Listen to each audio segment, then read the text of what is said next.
Hello students of class fifth. मैंने आपको last video में फर्स्ट चैप्टर पढ़ाया था प्लांट्स लाइफ। उसमें जो टॉपिक मैंने पढ़ाया था seed, structure of seed, seed coat, seed leaves, plant grow from seed, disposal of seeds, disposal of seeds by wind, disposal of seeds by water, disposal of seeds by animal, disposal of seeds by explosion। अब मैं आपको नया topic पढ़ाऊंगी, how can we grow a new plants from root, leaves and stem. हम लोग कैसे नए plant उत्पन्न करते हैं रूट, लीव्स और स्टेम से। The roots, stems and leaves of plant can be grown up new plants.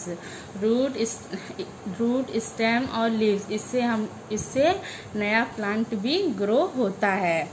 This method is known as vegetative propagation. इस मेथड को हम लोग वेजिटेटिव प्रोपोगेशन कहते हैं, मीन्स वनस्पति प्रचार कहते हैं। Plants from roots. Some plants like radish, carrot, sweet potato and turnip can be produce new plant grow from root। नए प्लांट्स जैसे कि रेडिश हो गए, मूली, गाजर और कंद, ये सब जो हैं रूट से ही नए प्लांट उत्पन्न होते हैं। इनके रूट से ही नए प्लांट उत्पन्न होते हैं। Plants from underground stem. Underground stems like ginger, onion, potato can grow up to become a new plant।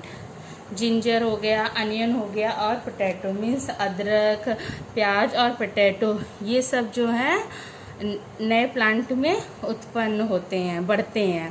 Potato and ginger have eyes on them. Potato और जिंजर जो होते हैं उनके ऊपर छोटे छोटे आइज होते हैं, छोटे छोटे छिद्र होते हैं। ईच आइज, उसको आइज हम लोग बोलते हैं। Each eyes can grow and become a bird's, और वही आइज जो है वो बर्ड्स में बढ़ते हैं।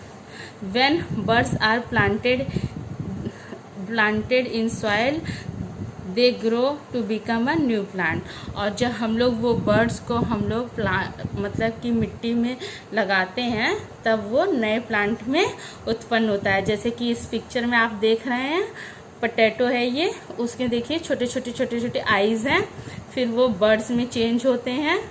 फिर उसके बाद ये देखिए हम लोग उसको सॉइल में लगाते हैं तो उसमें से प्लांट निकल रहा है, और ये देखिए पोटैटो न्यू प्लांट पूरा रेडी है। ऐसे ही आपका ये उत्पन्न होता है।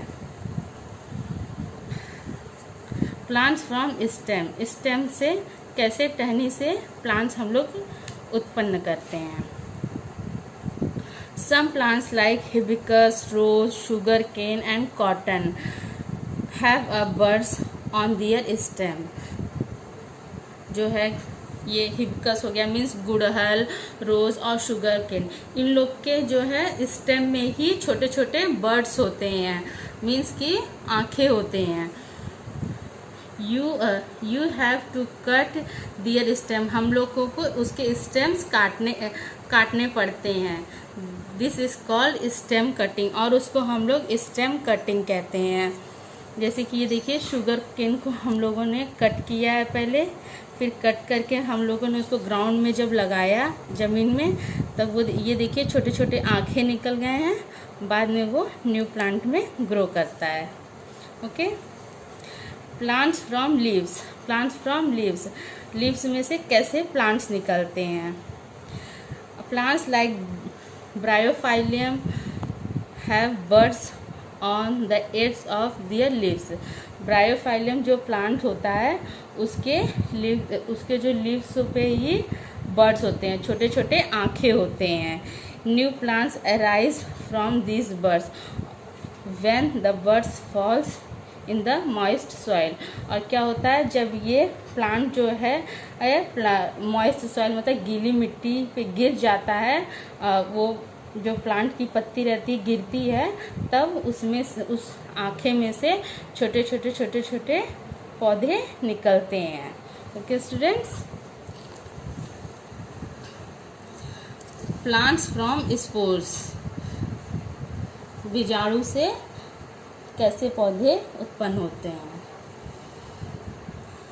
There are some plants that do not have flower like fern, mushroom and moss। जैसे कि मशरूम हो गया और फर्न हो गया और मॉस मीन्स काई। इन सब के पास फ्लावर्स नहीं होते हैं। So they do not produce seed, और उसमें सीड्स नहीं प्रोड्यूस होते हैं, सीड्स नहीं पाए जाते हैं। However, they have very small spores, और उनमें छोटे छोटे स्मॉल स्पोर्स पाए जाते हैं, मीन्स बीजाणु पाए जाते हैं। Every spores can grow to become a new plants, और जो वो बीजाणु होते हैं वही नए प्लांट में उत्पन्न होते हैं। ओके स्टूडेंट्स, मैंने आपको यहाँ तक पढ़ा दिया है, आप इसको थॉरली ये सुन लीजिएगा अच्छे से, और आगे के मैं आपको बाद में पढ़ाऊँगी। Okay, thank you students.